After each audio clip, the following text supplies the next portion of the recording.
Sweaty cop. January the 23rd. Politeness usually begins at home or it doesn't begin at all. Politeness to others is usually born out of respect for the individual, which you learn as a child. Excuse me. When you are treated with respect by other members of the family, you learn to respect them as well. The self-esteem that results from being recognized as a unique person by the people who matter most to you helps you develop the confidence necessary to succeed later in life. Politeness and consideration for others are habits that, once developed, usually stay with you for a lifetime. While common courtesy may seem relatively insignificant in the grand scheme of things, it is a reflection of a more basic value, or a reflection of more basic values. More important, if you develop the habit of respecting others, you are likely to command.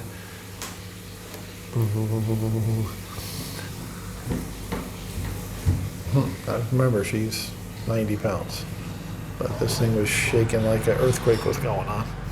These floors suck. It's a reflection of more basic values. More important, if you develop the habit of respecting others, you are likely to command respect from them. I hereby command respect from you. If you were taught respect as a child, or if you were treated with respect by other members of the family. Now, we talked about the other day about if somebody's an asshole, and I raised my hand quickly and said, I'm an asshole. So now, being an asshole, does that mean the members of my family should respect me?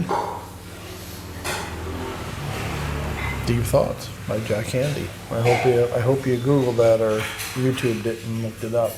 Like I said, it used to be funny. Saturday Night Live used to actually be funny. Oh, got the haircut. Naked haircut. Yeah. So what goes through my mind is, I was grabbing her and squeezing her and doing all kinds of untoward things while she was cutting my hair yesterday. And I was like, man, this would sell. I need to open a naked barber shop in Bangkok.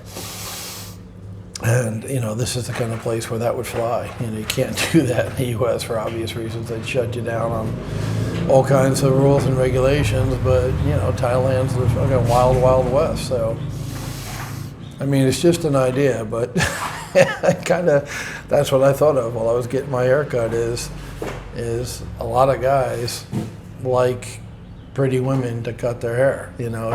Getting a haircut shouldn't be a sexual thing, but we talked before about that meme where 1 million users signing up, the number one site by far, not even close, was Pornhub. Pornhub was the number one site that people, 1 million subscribers or whatever, 1 million users signed up for. So that's, like I said, a haircut, you don't think of being sexy or anything like that, but guys will make a rock sexy. So, that's the first thing I thought is that guys would pay to have their hair cut by pretty girls who were, if not naked, they might not even allow. Prostitution's illegal here. I mentioned that before early on, is with Bangkok and Phuket and Pattaya, all the three party towns with all the hookers.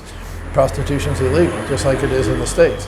Yet, if you watch videos, vlogs of parties, of nightlife,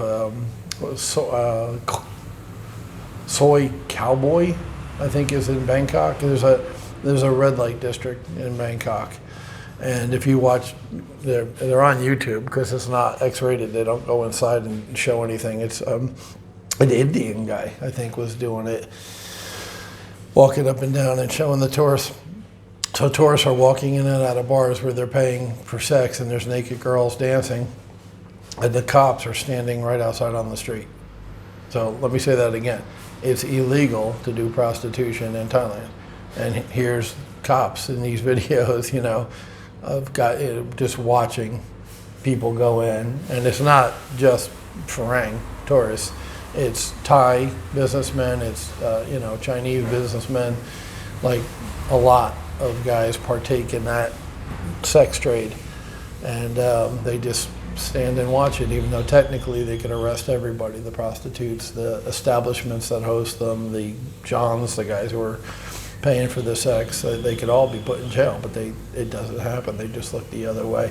So that's why I'm thinking the haircut place would work. And then even if they don't allow naked haircuts, you know, if you did a bikini haircut thing with pretty girls, I think that would work. The difference is you couldn't charge as much for a haircut. If the girls are naked, you could charge more for the haircut. So that's the way I think. Sorry. But sex sells, like I said. And 2020, fear sold, and it's still, you know, still a thing. COVID's on the TV every day. Second wave, new strain, whatever they can do to keep you locked down.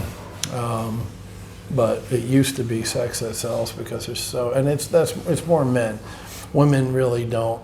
I'm sure some women get on the internet and look at porn, but not as much as guys. I think guys are the hornier of the two. Well, shouldn't say that. Women are horny too, but they don't express it the same way guys do.